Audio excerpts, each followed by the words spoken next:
Hello विद्यार्थियों, JH exam flex YouTube channel पर आप सभी का एक बार फिर से बहुत बहुत स्वागत है। आज हम लोग इस वीडियो लेक्चर के माध्यम से एमडीसी का क्लास 3 करने वाले हैं। इससे पहले हमने 2 वीडियो लेक्चर किया हुआ है, जाकर के जरूर देख लीजिएगा। दोनों ही वीडियो का लिंक आपको इस वीडियो के डिस्क्रिप्शन बॉक्स में मिल जाएगा। आज हम लोग यहाँ पर देख रहे हैं क्लास 3 और एमडीसी का ये है। तो सेमेस्टर 1, 2 और 3 सभी स्टूडेंट के लिए कॉमन पेपर होता है और टॉपिक आज का हमारा है यूटिलिटी एनालिसिस, यानी कि उपयोगिता विश्लेषण।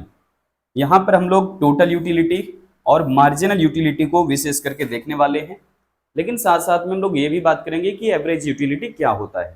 तो चलिए शुरुआत करते हैं। अब यहाँ पर जो भी कंटेंट है वो तो शुरुआत में आपको केवल फॉर्मूला या फिर जो है वो डेफिनेशन बेस्ड दिखेगा, बट इसी में हम लोग जब सीमांत उपयोगिता और कुल उपयोगिता की बात करेंगे तो डायग्रामेटिक हम लोग जो है सारी चीजों को समझेंगे भी। यहां पर देखिए, सबसे पहले हमने उपयोगिता को समझना है। उपयोगिता आखिर है क्या, या फिर यूटिलिटी हम कहते किसको है। देखिए, हर एक वस्तु में कुछ ना कुछ गुण होता है या फिर उनकी कुछ ना कुछ क्षमता होती है, और उसकी गुण या क्षमता से ही मानव की जरूरतें पूरी होती है। जैसे कि अभी हमारे पास ये स्टाइलस है या फिर डिजिटल बोर्ड है, ये हमारी क्या कर रहा है, जरूरत को पूरा कर रहा है। अभी हम इसे इस्तेमाल कर रहे हैं। इसी तरीके से आप जो भी कुछ अपने जीवन में इस्तेमाल में लाते हैं, उनमें कुछ ना कुछ क्षमता जरूर होगा। आप तभी उसका प्रयोग करते हैं, और उसकी जो क्षमता है असल में अर्थशास्त्र में उसको उपयोगिता कहा गया है, क्योंकि वस्तु की क्षमता से ही मानव की जरूरतें पूरी होती है। यहाँ पर देखिए डेफिनेशन क्या है उपयोगिता का। कह रहे हैं कि किसी वस्तु में मानवीय आवश्यकता को संतुष्ट करने की जो क्षमता होती है या फिर जो उसमें कैपेसिटी होती है, उसी को हम उपयोगिता कहते हैं या फिर यूटिलिटी कहते हैं। तो उपयोगिता क्या हुआ, किसी वस्तु की वह क्षमता जिससे मानव की जरूरतें पूरी होती है। यहाँ पर दूसरे टर्म में भी आप बता सकते हैं कि उपयोगिता वह संतुष्टि है जो व्यक्ति को उपभोग के परिणाम स्वरूप प्राप्त होती है। मतलब जब आप किसी वस्तु को यूज करते हैं या प्रयोग में लाते हैं, तब आप उस वस्तु से अपनी कुछ ना कुछ जरूरतें पूरी जरूर करते हैं। यहाँ पर वास्तव में देखें तो इकोनॉमिक्स में एक चीज कहा गया है कि जब कभी भी आपकी आवश्यकता पूरी हो रही है, तो यहाँ पर आप समझ लीजिए कि आपको संतुष्टि प्राप्त हो रहा है, या फिर आप कह सकते हैं कि आपको उपयोगिता मिल रहा है। ठीक है, तो ये हो गया तो उपयोगिता का डेफिनेशन। लेकिन इससे संबंधित जो है वो अन्य कुछ बात है जो कि यहाँ पर हम लोगों को समझना है। अब देख लीजिए, यहाँ पर एक अर्थशास्त्री हैं प्रोफेसर मार्शल, इनके बारे में आगे भी जिक्र होगा नेक्स्ट किसी अलग एक वीडियो लेक्चर में। ये कहते हैं कि उपयोगिता को मापा नहीं जा सकता है। वैसे तो सभी अर्थशास्त्री का मत यही है कि उपयोगिता को हम कैलकुलेट नहीं कर सकते हैं, फिर भी ये कहते हैं कि अगर उपयोगिता को मापना हो तो मार्शल के अनुसार ये कहते हैं कि उपयोगिता को हम मुद्रा के रूप में माप सकते हैं। ये बहुत इंपॉर्टेंट है, कई बार शॉर्ट क्वेश्चन या ऑब्जेक्टिव क्वेश्चन बना करके पूछता है, तो यहाँ पर इस चीज को ध्यान रखना है कि मार्शल के अनुसार ही जो है वो उपयोगिता को मुद्रा में मापा जा सकता है। अब यहाँ पर आगे देखिए क्या है। हालांकि अगर आप देखें तो उपयोगिता की जो माप की इकाई है वो कहा गया है क्या, यूटिल। यूटिल के टर्म में ही उपयोगिता की माप की जाती है। अब ये जो यूटिल टर्म है या फिर जो यूटिल शब्द है, इसका प्रयोग सबसे पहले किसने किया था, प्रोफेसर फिशर ने। किसने किया था, प्रोफेसर फिशर ने यूटिल शब्द का सबसे पहली बार प्रयोग किया है। इस बात को ध्यान रखना है। अब चलिए यहाँ पर हम लोग देखते हैं कि उपयोगिता की आखिर कौन कौन सी विशेषताएं होती है। तो यहाँ पर ध्यान दीजिएगा, थोड़ा सा इसमें और भी नीचे हम कर लेते हैं। ये देखिए यहाँ पर, हालांकि ये आपको विशेषता में भी मिल जाएगा, चलिए आगे बढ़ा लेते हैं इसको थोड़ा सा। यहाँ पर देखिए कौन कौन सी विशेषता है उपयोगिता की। तो पहली विशेषता यहाँ पर देखिएगा कि उपयोगिता उपभोक्ता की मानसिक स्थिति पर निर्भर करता है, यानी कि कैसा जो है वो मेंटल स्टेटस है किसी कंज्यूमर का, हमारी स्थिति कैसी है, अभी हम किस वस्तु को उपभोग करना चाहते हैं। तो ये हमारी मानसिक दशा पर निर्भर करेगा कि किसी वस्तु से हमें कितनी उपयोगिता प्राप्त होगी। यानी कि उपयोगिता क्या है, एक मनोवैज्ञानिक परिकल्पना है, यानी कि साइकोलॉजिकल हाइपोथेसिस है। यहां पर देखिए दूसरी विशेषता क्या है, कह रहे हैं कि उपयोगिता आवश्यकताओं की तीव्रता पर निर्भर करती है। जिस वस्तु के प्रति हमारी लालसा यानी कि हमारी इच्छाएं ज्यादा तेज होगी, उस वस्तु से हमें ज्यादा संतुष्टि प्राप्त होती है। ठीक है, अगर हम किसी वस्तु को बहुत जल्दी चाहते हैं, है ना, मान लीजिए कि एग्जाम में आपको मात्र 5 मिनट का जो है समय बचा हुआ है और आपको पता चला कि नहीं हमने तो पेन लाया ही नहीं, और उस वक्त आप दौड़ दौड़ करके दुकानदार के पास पहुंचते हैं और वहां पर जो है ना वस्तु मांगने से पहले आप पैसा दिखाते हैं दुकानदार को कि भैया जल्दी मुझे पेन दे दीजिए। तो यहां पर वो बताता है कि आपकी तीव्रता उस वस्तु के प्रति बहुत तेज है, और जितनी जल्दी वो वस्तु मिल जाएगा उतना ही अधिक आपको संतुष्टि उस वस्तु से प्राप्त होने वाला है। तो उपयोगिता की ये विशेषता है कि ये आवश्यकता की तीव्रता पर निर्भर करता है। अगली विशेषता देखिए, यहां पर क्या कह रहे हैं कि उपयोगिता एक सापेक्षिक अवधारणा है। सापेक्षिक अवधारणा या फिर रिलेटिव कंसेप्ट कहने का मतलब क्या है कि उपयोगिता स्थान के अनुसार, समय के अनुसार, व्यक्ति के अनुसार अलग अलग हो सकता है। ये टाइम टू टाइम यानी कि person to person and place to place differ हो जाता है। जैसे कि अभी हम यहाँ पर क्लासरूम में है, तो हमारे पास आप देखेंगे कि डिजिटल बोर्ड या स्टाइलस या फिर जो भी हम इस्तेमाल में ला रहे हैं अभी, ये हमारे लिए बहुत ज्यादा उपयोगी भी है और ये हमें ज्यादा संतुष्टि भी दे रहा है। अब इसका मतलब ये नहीं है कि जो ज्यादा उपयोगी होगा वो ज्यादा संतुष्टि देगा। यहां पर समझिए, अगर हम खेलने के लिए मैदान में चले जाते हैं तो वहां पर हमारे लिए इस वस्तु की उतनी उपयोगिता नहीं रह जाती है। तो आप समझ गए होंगे। तो यहाँ पर time to time, person to person जो है वो, या प्लेस टू प्लेस जो उपयोगिता है वो अलग अलग हो जाता है, इसीलिए इसको कहते हैं सापेक्षिक अवधारणा। ठीक है, यानी कि रिलेटिव कंसेप्ट। यहां पर देखिए चौथी विशेषता क्या है, उपयोगिता को मापने के लिए कोई खास इकाई तो नहीं लिया गया है, बट हाँ अर्थशास्त्री लोग मानते हैं कि यूटिल के माध्यम से हम लोग इसको मेजर कर सकते हैं। जैसे होता है ना कि आप कोई भी ठोस वस्तु को मापना चाहते हैं कि इसका वजन कितना है, तो केजी में हम लोग बता देते हैं। अगर तरल पदार्थ है या फिर लिक्विड है तो उसे हम लीटर में बता देते हैं। तो उपयोगिता को मापने के लिए ऐसा कुछ यंत्र तो नहीं है या फिर ऐसा कोई यूनिट तो नहीं है, बट हाँ अर्थशास्त्रियों का मानना है कि हम यूटिल के टर्म में उपयोगिता को माप सकते हैं। ठीक है, अब यहां पर देखिए, अब जो है वो हम लोगों को समझना है कि कुल उपयोगिता, सीमांत उपयोगिता और औसत उपयोगिता क्या होता है। क्योंकि इसको हम लोग कैलकुलेट कर सकते हैं नंबर्स के टर्म में, और यहाँ पर जो हम नंबर्स के टर्म में बात कर रहे हैं दरअसल इसको बोला जाता है गणनावाचक उपयोगिता। ठीक है, जो कि मार्शल ने दिया हुआ है। आगे किसी वीडियो लेक्चर में जरूर हम डिस्कस करेंगे इसके ऊपर।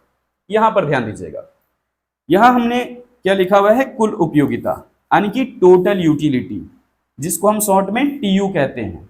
टोटल यूटिलिटी क्या होता है या फिर कुल उपयोगिता किसको कहते हैं, तो किसी वस्तु की अगर हम उपभोग कर रहे हैं तो एक से ज्यादा इकाइयों का उपभोग करते हैं स्वाभाविक रूप से, क्योंकि हम संतुष्ट होना चाहते हैं। जैसे कि अगर भूख लगा हो तो केवल एक रोटी खा करके हम संतुष्ट नहीं हो जाते, एक से ज्यादा इकाइयों का सामान्यतः हम उपभोग करते हैं। कभी कभार ऐसा हो सकता है कि केवल आपने एक रोटी का उपभोग किया और संतुष्ट हो गए। जनरली ऐसा होता है कि हम एक से ज्यादा इकाइयों का उपभोग करते हैं। तो कह रहे हैं कि किसी वस्तु की एक निश्चित इकाई के उपभोग से प्राप्त उपयोगिता का योगफल कुल उपयोगिता कहलाता है। यानी कि यहां पर मान करके चलिए कि हम 4 रोटियों का अगर उपभोग करते हैं और पहली रोटी से हमें मिलता है यहाँ पर मान लीजिए 10 यूटिल्स के बराबर सेटिस्फेक्शन या संतुष्टि, दूसरी रोटी से हमें मिलता है 8 के बराबर, तीसरी रोटी से मिलता है 6 के बराबर, चौथी रोटी से मिलता है 4 के बराबर उपयोगिता। तो हम कह सकते हैं कि कुल उपयोगिता हमें 4 रोटियों से कितना मिला है, तो 10 और 8 18 और यहाँ पर हो गया आपका 4 कितना 22 और आपका 6 28, है ना। तो इस तरीके से आप जो है वो इसको कह सकते हैं कि जब हम 4 रोटियों का उपभोग कर लेते हैं तो कुल संतुष्टि का स्तर जो है वो 28 हो जाता है, यानी कि संख्या के रूप में इसको हम बता सकते हैं। तो ये क्या हुआ, इसको हम कहेंगे गणनावाचक, क्योंकि हम यहाँ पर उपयोगिता को कैलकुलेट कर सकते हैं या फिर गणना कर सकते हैं। ठीक है, तो कुल उपयोगिता समझ आ गया। इसका एक शॉर्ट डेफिनेशन भी यहाँ पर है मेंशन किया हुआ, ध्यान दीजिएगा क्या है ये। यहां पर देखिए दूसरे शब्दों में लिखा हुआ है, दूसरे शब्दों में क्या है कि सीमांत उपयोगिताओं का योग कुल उपयोगिता कहलाता है, यानी कि टोटल यूटिलिटी कहलाता है। फॉर्मूला कैसे बना, total utility equal to marginal utility from first unit, यानी कि पहली इकाई के उपभोग से कितना संतुष्टि मिला, दूसरी इकाई के उपभोग से कितना संतुष्टि मिला, इसी तरीके से तीसरी इकाई और बाकी इकाइयों से मिलने वाली संतुष्टि स्तर को अगर जोड़ा जाए तो हमें कुल उपयोगिता प्राप्त होता है या फिर टोटल यूटिलिटी मिल जाता है। अब यहाँ पर जो भी शॉर्ट में हमने इस्तेमाल किया है उसी के बारे में जिक्र किया है कि सूत्र में हमारा जो MU है वो है मार्जिनल यूटिलिटी यानी कि सीमांत उपयोगिता। यहाँ पर N जो प्रयोग किया गया है कहीं लास्ट में देखो यहाँ पर, वो N का मतलब क्या है, यूनिट्स ऑफ कंजम्पशन यानी कि उपभोग की इकाइयां, कि कितनी इकाई को हम उपभोग किए। यहाँ पर TU का अर्थ है टोटल यूटिलिटी यानी कि कुल उपयोगिता। तो यहां से आपको एक चीज क्लियर हो गया कि टोटल यूटिलिटी किसको कहते हैं या फिर कुल उपयोगिता क्या है। अब हम लोग देखते हैं सीमांत उपयोगिता। सीमांत उपयोगिता का क्या मतलब है, तो एक छोटा सा टर्म आपको ध्यान में रखना होगा कि सीमांत का मतलब होता है एक अतिरिक्त इकाई। सीमांत का अर्थ क्या है, एक अतिरिक्त इकाई, यानी कि मार्जिनल हम जो कह रहे हैं यहाँ पर उसका मतलब होता है one additional unit. Marginal utility को शॉर्ट में आप MU कहेंगे, ये ध्यान आपको केवल रखना होगा क्योंकि हम लोग आगे टेबल में कहीं भी यूज करेंगे तो इसके लिए जरूरत होगा। यहां पर देखिए कह रहे हैं कि किसी वस्तु की एक अतिरिक्त इकाई, इस टर्म को ध्यान से एकदम दिमाग में किसी भी कोने में फिट कर लीजिए, जहां पर भी आपको सीमांत टर्म मिलेगा इकोनॉमिक्स में उसका मतलब है एक अतिरिक्त इकाई, ठीक है, वन एडिशनल यूनिट। तो किसी वस्तु की जब हम एक अतिरिक्त इकाई का उपभोग करते हैं तो उससे कुल उपयोगिता में कुछ ना कुछ परिवर्तन देखने को मिलता है। तो कुल उपयोगिता में जो परिवर्तन होगा एक अतिरिक्त इकाई उपभोग करने से, उसी को बोलते हैं हम लोग सीमांत उपयोगिता यानी कि मार्जिनल यूटिलिटी। यहां पर देखिए मार्जिनल यूटिलिटी या फिर सीमांत उपयोगिता का फॉर्मूला क्या है, यानी कि MU equal to TUN minus TUN minus 1।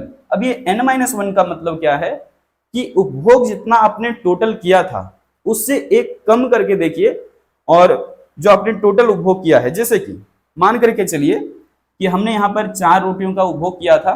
मैंने कहा था कि पहली रोटी को उपभोग से 10 के बराबर संतुष्टि मिल रहा है, दूसरी से 8, तीसरी से जो है वो 6, इसी प्रकार से चौथी इकाई से 4 के बराबर संतुष्टि प्राप्त होता है।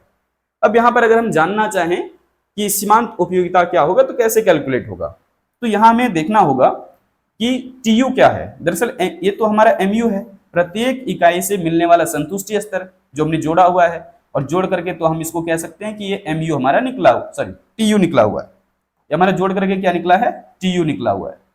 अब अगर हम यहाँ पर MU जानना चाहें तो कैसे होगा, देखिए जैसे कि अगर हम यहाँ पर कह रहे हैं कि कुल हमने जो है वो कितनी इकाई उपभोग किया, 4, और 4 रोटी का उपभोग करने के बाद आपको टोटल जो है सेटिस्फेक्शन कितना मिला था, 28 के बराबर। जैसे कि पहले से मिला था 10, दूसरे में हो गया था 18, तीसरे में इसी प्रकार से यहाँ पर 24, और फिर यहाँ पर 4 जोड़ देंगे क्या हो जाएगा 28, यानी कि 4 रोटी के उपभोग से आपको मिला था 28 के बराबर संतुष्टि।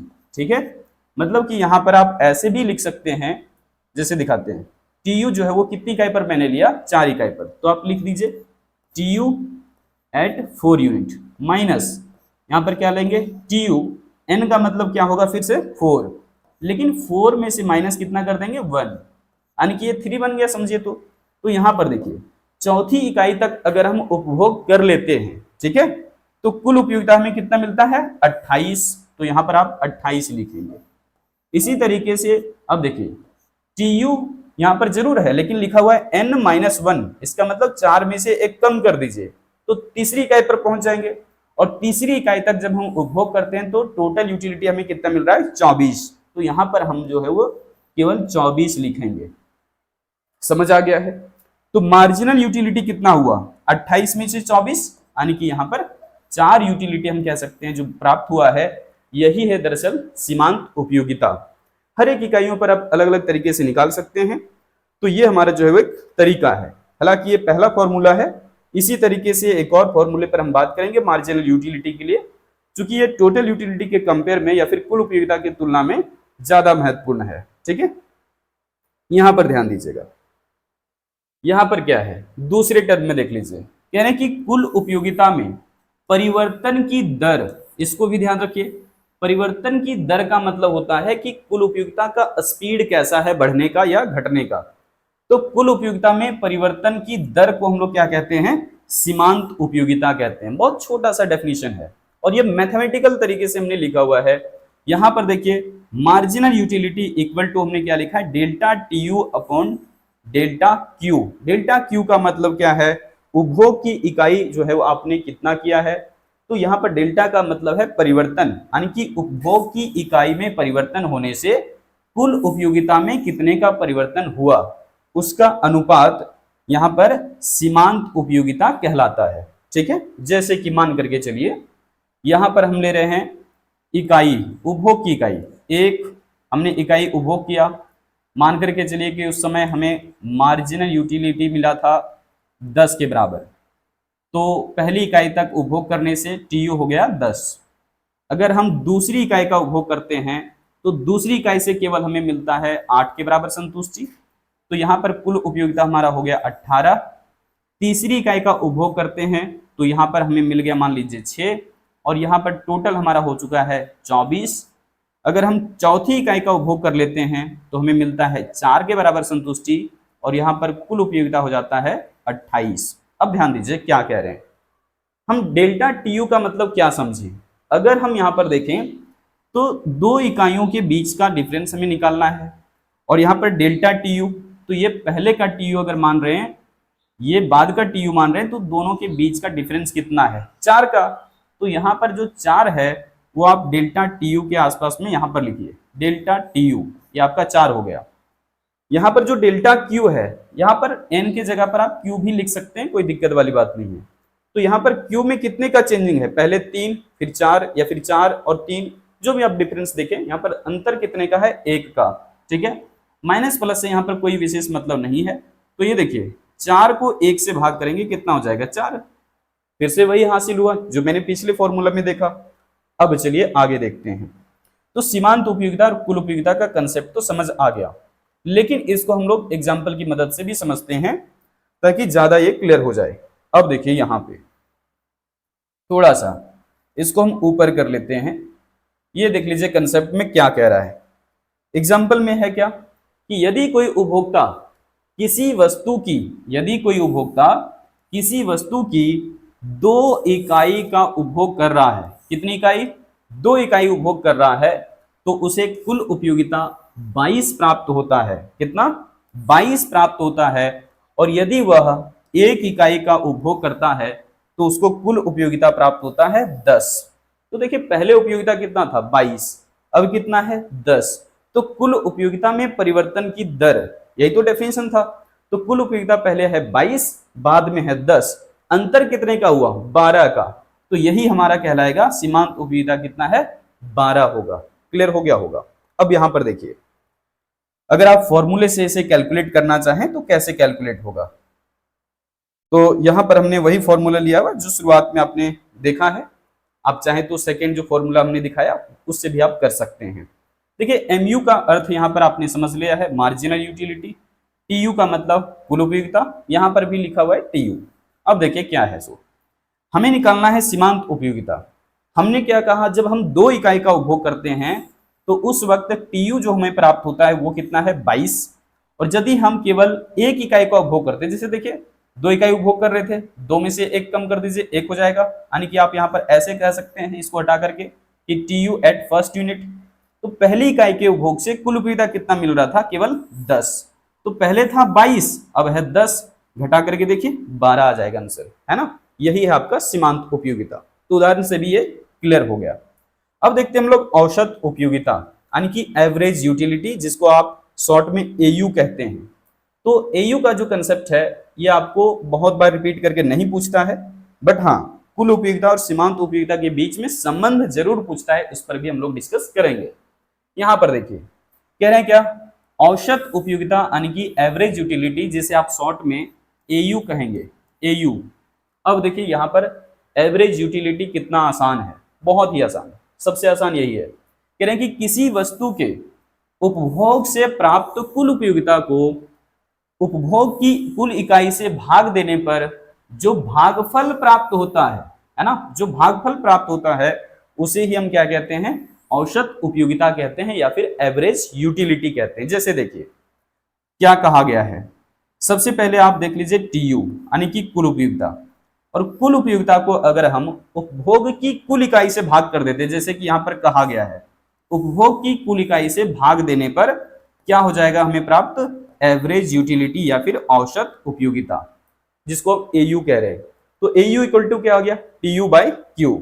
जैसे मान करके चलिए जब हम कुल 4 रोटियों का उपभोग कर रहे थे तो कुल उपयोगिता हमें कितना मिल रहा था, 28। ठीक है, यहां पर तो टोटल इकाई हमने कितना उपभोग किया, 4, कुल 4 इकाइयों का हमने उपभोग किया था। अब देखिए इसको भाग करके जो भी आप यहां पर भाग करते हैं, जो भागफल आएगा वही आपका क्या हो जाएगा, एवरेज यूटिलिटी हो जाएगा। ठीक है, तो यहां पर आप जो है कैलकुलेट कर सकते हैं इस चीज को।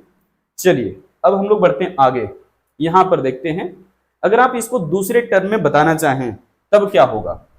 तो यहां पर ध्यान दीजिएगा, दूसरे शब्दों में कह रहे हैं कि किसी वस्तु की प्रति इकाई उपभोग से, ये बहुत छोटा सा डेफिनेशन है, प्रति इकाई का मतलब होता है औसत। ठीक है, तो प्रति इकाई के उपभोग से प्राप्त उपयोगिता को हम औसत उपयोगिता कहते हैं या फिर एवरेज यूटिलिटी कहते हैं।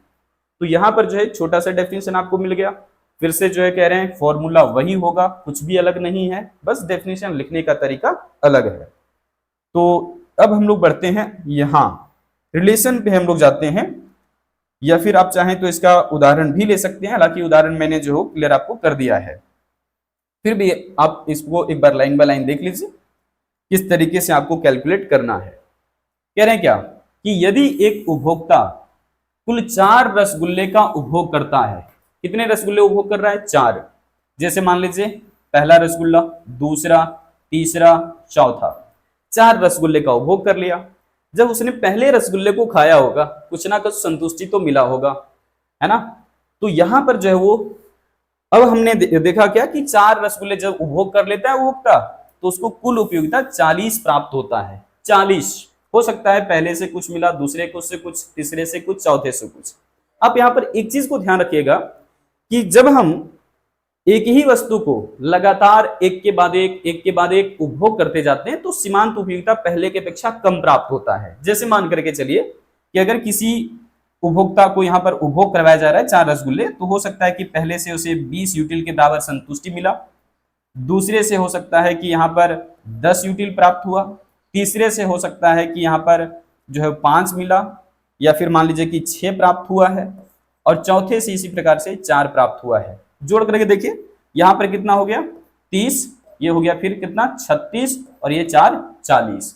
हमने क्या कहा, जब आप एक ही तरह की वस्तु को लगातार एक के बाद एक उपभोग करते जाते हैं तो संतुष्टि जो स्तर होता है वो पहले की अपेक्षा कम प्राप्त होता है। जैसे पहले रसगुल्ले का जब उपभोग किया गया तो 20 यूटिल संतुष्टि, दूसरे का उपभोग किया गया तो 10, तीसरे का उपभोग किया गया तो 6, और चौथी जो रसगुल्ले का उपभोग किया गया तो 4। इस तरीके से मान लीजिए कि प्राप्त हुआ है। तो औसत उपयोगिता कितना होगा, तो सबसे पहले यहाँ पर कुल उपयोगिता निकालना होगा, यानी कि सबको जोड़ना होगा। तो जोड़ करके हमने प्राप्त कर लिया है कि कुल उपयोगिता 40 है। कितनी इकाइयों के उपभोग से, तो हमने देखा क्या 4 रसगुल्ले का उपभोग करने की बात कर रहा है, और जैसे कि मैंने कहा 4 रसगुल्ले का उपभोग करने से ये सब सीमांत उपयोगिता इतना इतना प्राप्त हुआ था। सभी सीमांत उपयोगिता को जोड़ा तो 40 आ गया, और 4 रसगुल्ले से इसको केवल भाग कर देना है, तो औसत उपयोगिता कितना आ जाएगा आपका, 10 आ जाएगा। समझ आ गया होगा। चलिए तो इसी का फॉर्मूला यहां पर है जिसका जिक्र मैंने पहले भी कर दिया। अब चलिए हम लोग देखते हैं कि सीमांत उपयोगिता और कुल उपयोगिता के बीच कैसा संबंध है, और इस संबंध को किसने जो है वो सबसे पहले बताया था, इसको भी हम लोग अंत में जानेंगे। तो यहां पर चूंकि डेफिनेशन फिर से एक बार है, वही सारा डेफिनेशन जो आपने पीछे देखा, तो इस पर हम चर्चा ज्यादा नहीं करेंगे। अब सीधा आते हैं यहां पर जो हम लोगों का मेन कंसेप्ट है, तालिका और रेखा चित्र से। बिल्कुल डेफिनेशन आपको सेम टू सेम लिखना है, जो मैंने ऊपर बताया सीमांत उपयोगिता का, कुल उपयोगिता का बता लेना है, फॉर्मूले भी ऐड कर लेना है। उसके बाद आप यहाँ पे आएंगे टेबल के ऊपर। देखिए क्या है, कह रहे हैं कि उपरोक्त परिभाषाओं के आधार पर, है ना, जो भी आपने परिभाषा देखा सीमांत उपयोगिता और कुल उपयोगिता का, उसी आधार पर हम यह कह सकते हैं कि कुल उपयोगिता तथा सीमांत उपयोगिता के बीच घनिष्ठ संबंध है, बहुत ही गहरा संबंध है। ठीक है, इसे हम तालिका और रेखा चित्र की मदद से स्पष्ट कर सकते हैं। अब आपको टेबल कैसे लेना है आगे ध्यान दीजिए। इस टेबल को समझने के बाद आप बहुत सारे कंसेप्ट को क्लियर कर सकते हैं। क्योंकि ज्यादातर जो आपके कंसेप्ट हैं उपयोगिता से संबंधित वो आपको यहीं से पूछे जाते हैं। तो एक बार ध्यान दीजिए केवल टेबल को, इसी टेबल के आधार पर आप बाकी भी थ्योरी समझ सकते हैं। चलिए यहां पर ध्यान दीजिएगा, थोड़ा सा और ऊपर कर लिया इसको, हाँ अब सही है। देखिए यहाँ पे क्या लिखा हुआ है, तो सबसे पहले ऊपर में क्या क्या लिखना होता है, उपभोग की इकाई, जिसको आप एन से भी लिख सकते हैं या फिर चाहे तो आप क्यू से भी लिख सकते हैं, कोई दिक्कत नहीं है, ठीक है। यहाँ पर देखिए सीमांत उपयोगिता, जिसको हमने मार्जिनल यूटिलिटी कहा, शॉर्ट में एमयू कह रहे हैं, तो शॉर्ट में भी आप यूज कर सकते हैं। यहाँ पर देखिए कुल उपयोगिता यानी कि टीयू, तो हमें चूंकि सीमांत उपयोगिता और कुल उपयोगिता में संबंध को देखना है, और जैसे मैंने ऊपर ही जो है बताया कि दोनों में घनिष्ठ संबंध है, आपने फॉर्मूला भी देखा कि जब एमयू का फॉर्मूला लिख रहे थे तो उसमें टीयू शामिल हो रहा था, और जब टीयू का फॉर्मूला लिख रहे थे तो उसमें एमयू शामिल हो रहा था।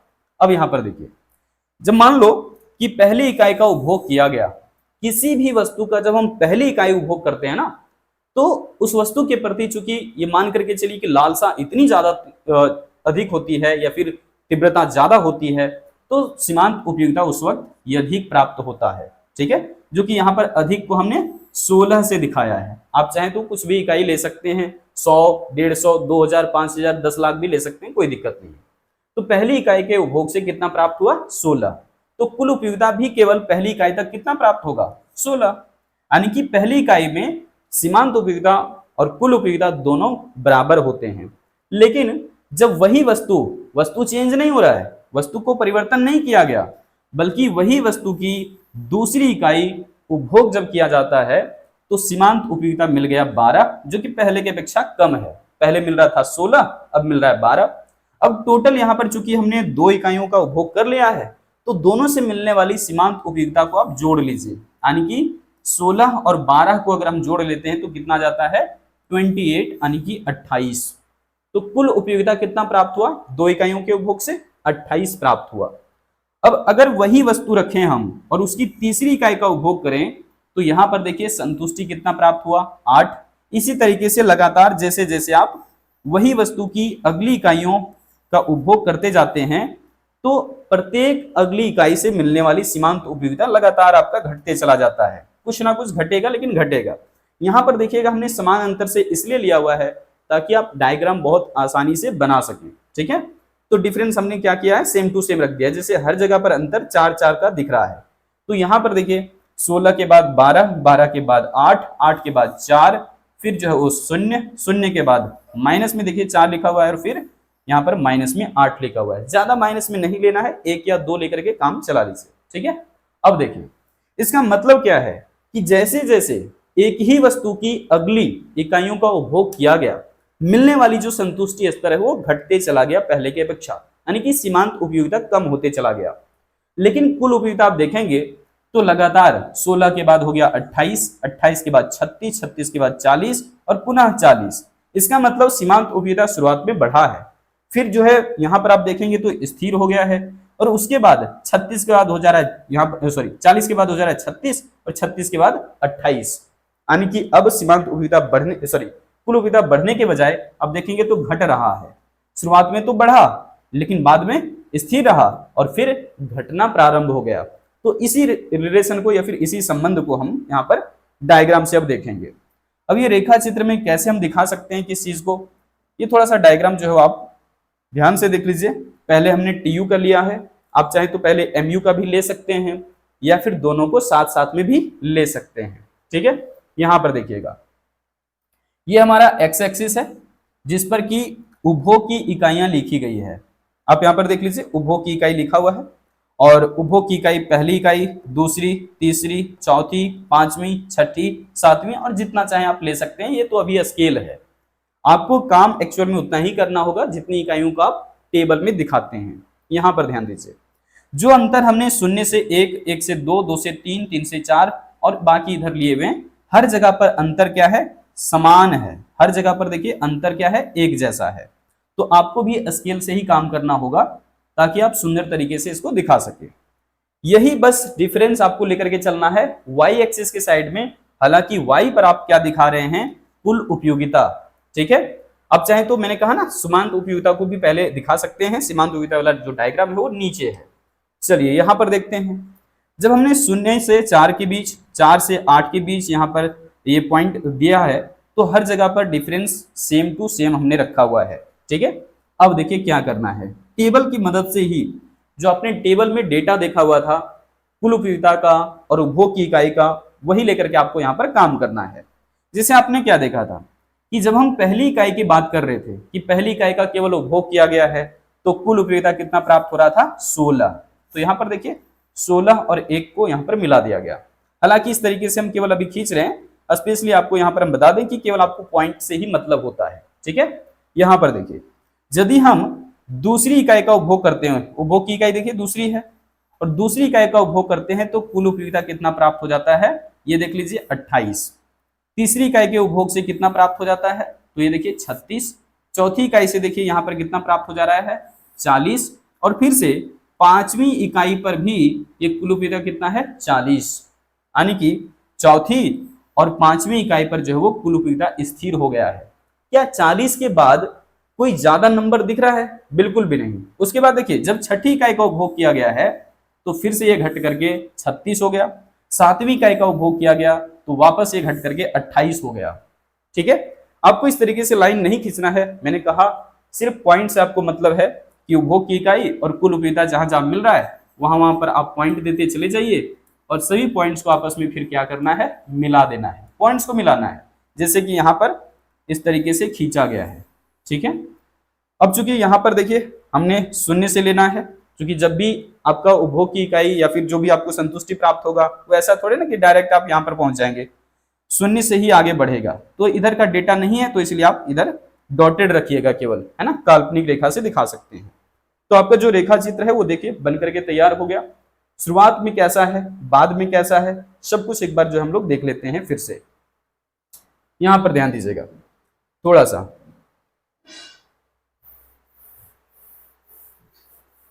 देखिए टीयू जो है ना शुरुआत में बहुत तेजी रफ्तार के साथ बढ़ा हुआ है।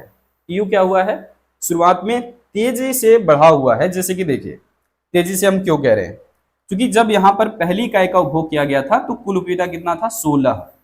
दूसरी इकाई के उपभोग से कितना हो गया था, 28। यानी कि 16 और 28 के बीच में आप गैप दे सकते हैं, कितने का है, 12 का है। इसी तरीके से 28 के बाद यहां पर चले जाते हैं जब 36 पर, तो देखिए पहले हमारा जो गैप था यहां पर वो कितने का था, 12 का गैप था, जिसको मार्जिनल यूटिलिटी कह सकते हैं। 28 से 36 पर जा रहे हैं तो कितने का अंतर है, 8 का। तो यहां पर देख लीजिए अंतर कम हो गया, मतलब सीमांत उपयोगिता शुरुआत में तेज था, बाद में धीमी रफ्तार से बढ़ा। तो इसलिए कहेंगे टीयू इंक्रीज जरूर हो रहा है बट किस रेट से, डिमिनिशिंग रेट से, यानी कि घटते हुए दर से। तो शुरुआत में सीमांत उपयोगिता घटते हुए दर से बढ़ती है, उसके बाद ये लगातार बढ़ते जाता है और कहीं ना कहीं ये फिर मैक्सिमम पर पहुंच जाएगा, एक टॉप पोजीशन इसका होगा और यहां पर हम लोग कह देंगे कि टीयू मैक्सिमम तक पहुंच गया है, अधिकतम तक पहुंच गया है।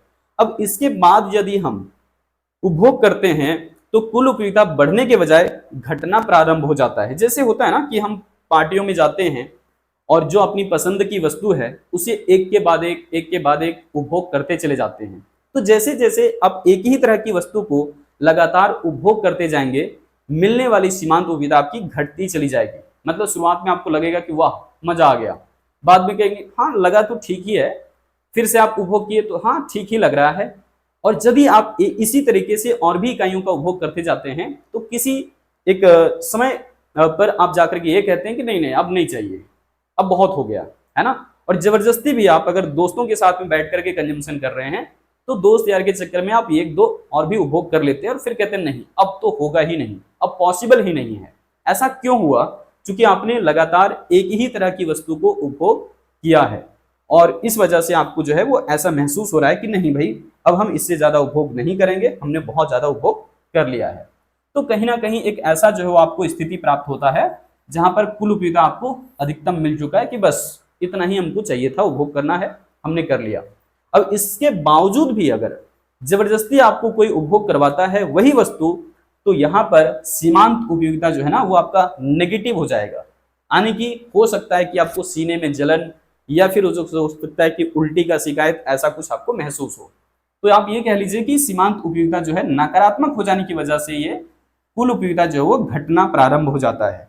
तो शुरुआत में आपने क्या देखा कि टीयू जो है वो बढ़ रहा था बढ़ रहा था बढ़ रहा था, लेकिन किस रेट से बढ़ रहा था? एट डिमिनिशिंग रेट, घटते हुए दर से बढ़ रहा था। बाद में क्या हुआ कि ये मैक्सिमम तक पहुंच गया, अधिकतम तक पहुंच गया, है ना, किस इकाई पर? 5वीं इकाई पर। और उसके बाद क्या हुआ? ये कुल उपयोगिता घटना प्रारंभ हो गया, यानी कि शुरुआत में बढ़ा जरूर लेकिन घटते हुए दर से, फिर जो है अधिकतम तक पहुंच गया और उसके बाद इधर जो वो टीयू डिक्रीज होने लगा, यानी कि कुल उपयोगिता घटना प्रारंभ हो गया। अब देखते हैं कि सीमांत उपयोगिता में ये चीज कैसा दिखता है। उपभोग की इकाई तो ऐसा ही रहेगा, लेकिन सीमांत उपयोगिता का डेटा चूंकि अलग था और उसमें लगातार कमी होते जा रहा था, तो उसी चीज को यहां पर हम लोग देखेंगे। थोड़ा सा ध्यान देना होगा यहां पर देखिए, हमने एक्स एक्सिस और वाई एक्सिस ले लेना है।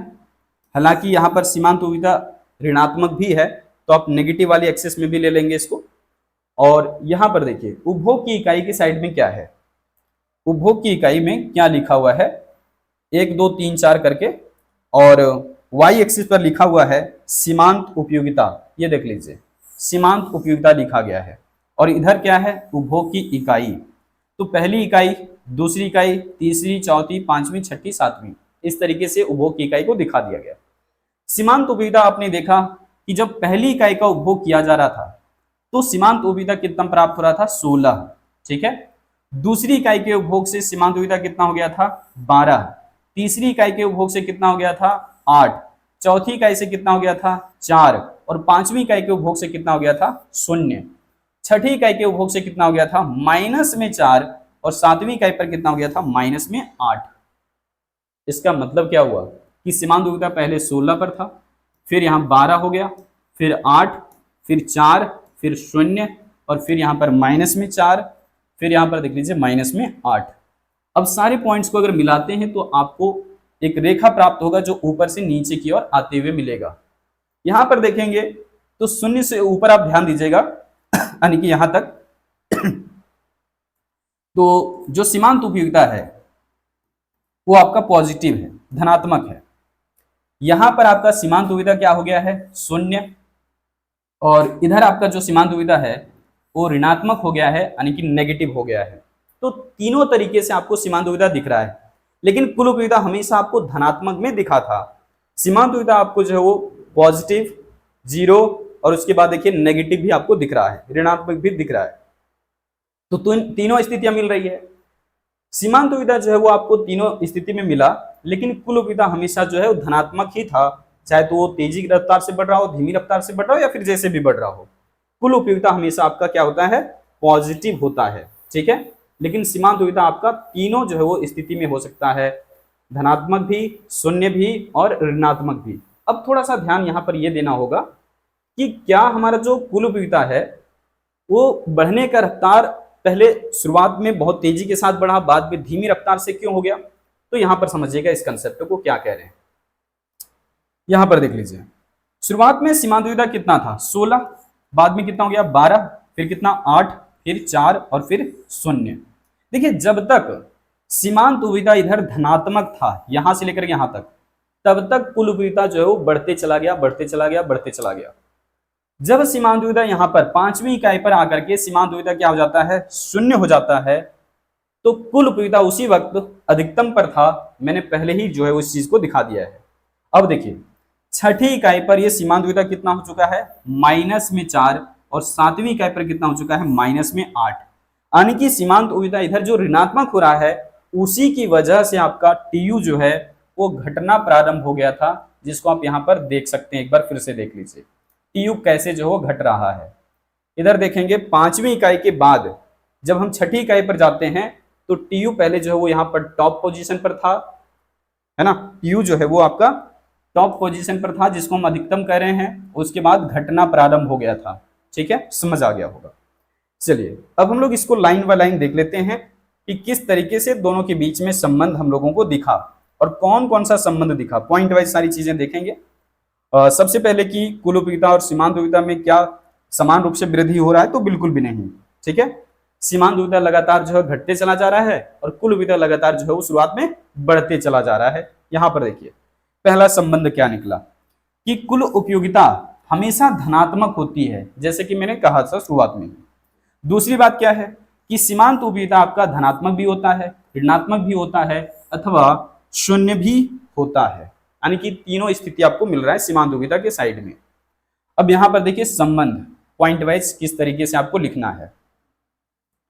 आप एक लाइन पहले लिख लेंगे कि तालिका और रेखा चित्र को देखने से यह स्पष्ट पता चलता है कि तीन अलग अलग स्थितियां हमें मिल रहा है। अब ये तीनों स्थिति क्या है यहां पर देखिए। सबसे पहले पॉइंट में क्या लिखा गया है, सबसे पहले यहां पर लिखा हुआ है कि जब तक सीमांत उपयोगिता घटती है लेकिन क्या धनात्मक रहती है, तब तक कुल उपयोगिता जो है वो घटती हुई दर से बढ़ती है। यानी कि सीमांत उपयोगिता क्या हो रहा है, घट रहा है, परंतु देखिए पॉजिटिव है। सीमांत उपयोगिता पॉजिटिव है, घट रहा है, ध्यान देना है।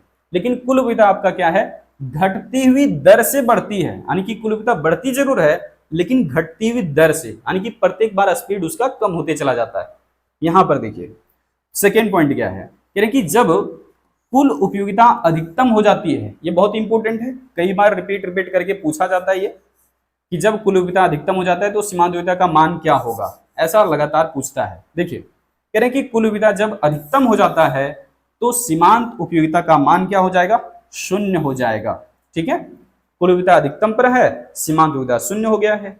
और सबसे तीसरा पॉइंट क्या है, ये आखिरी पॉइंट है ये, कह रहे कि सीमांत उपयोगिता ऋणात्मक होने पर, सीमांत उपयोगिता जब नेगेटिव हो जाता है तो कुल उपयोगिता जो है वो घटती हुई होती है, यानी कि घट जाती है, आप ये कह लीजिए।